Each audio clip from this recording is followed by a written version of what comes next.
Just copy real quick. Этого можно уводить.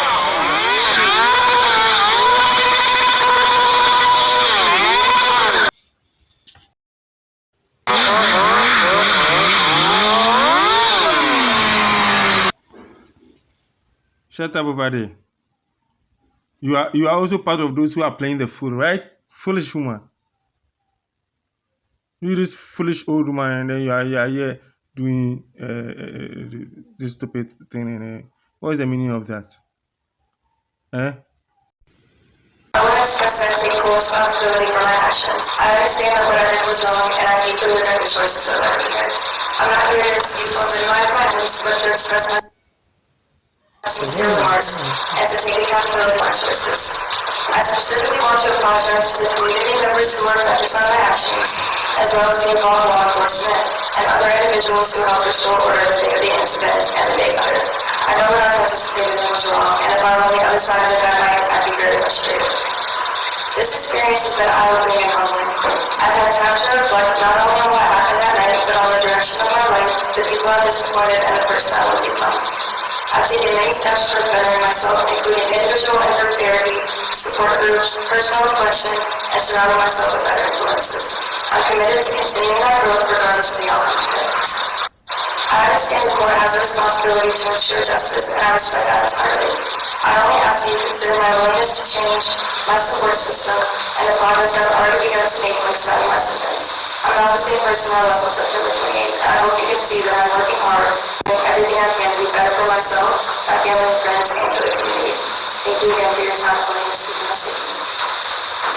We have nothing further, Judge. Thank you.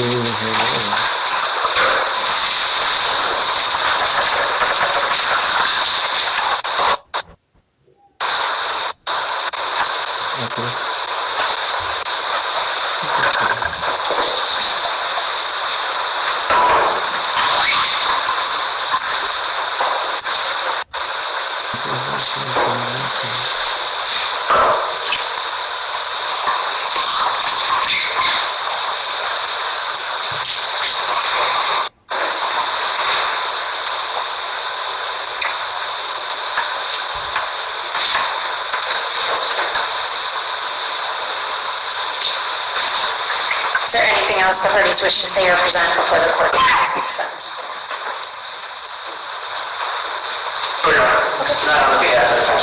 Okay, thank you.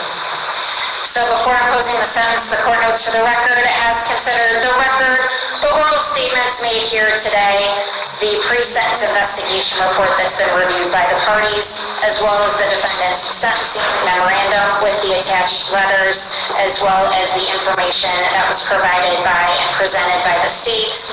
The court has also considered the plea negotiations, the information provided with regards to through the states with regards to the law enforcement, any other information relied upon that was attached to the letters and memorandums, the facts of the indictment, the criminal history of the defendant.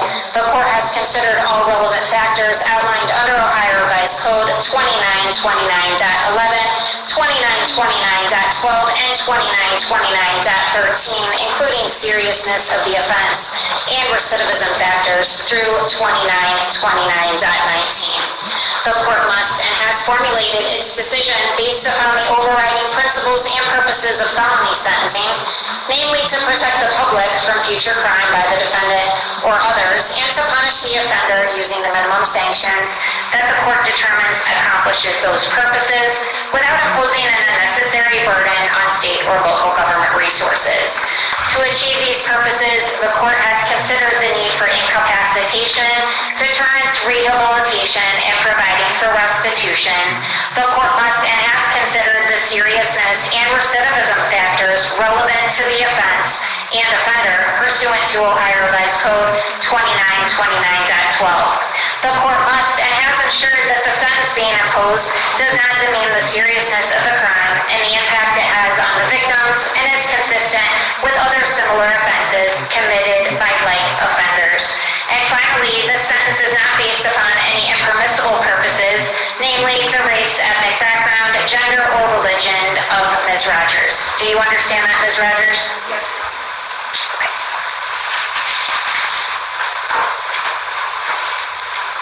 All right, so what the court's inclined to do is, for starting with count 2, disrupting public services, the court is going to sentence you to the maximum amount of time, which is 18 months in prison.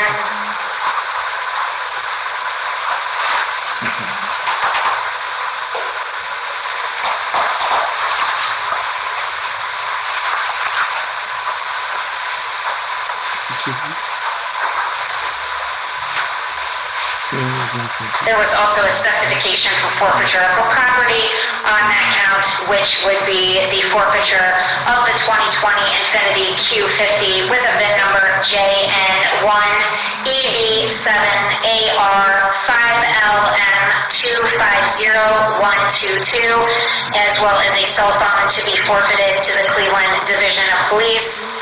As for count 1, the court is going to sentence you to the maximum amount of time in prison, which is 12 months in prison.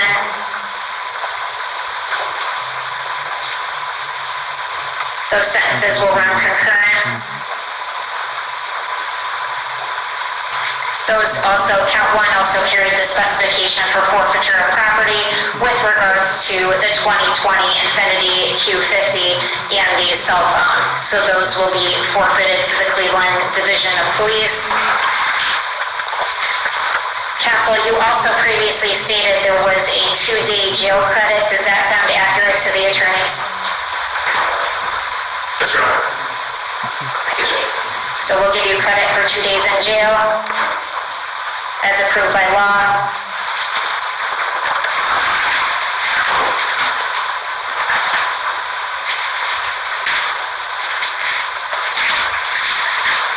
Counsel, did you wish to be heard with regards to court costs and fines?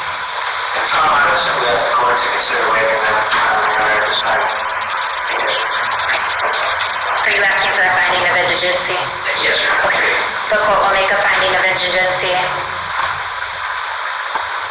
I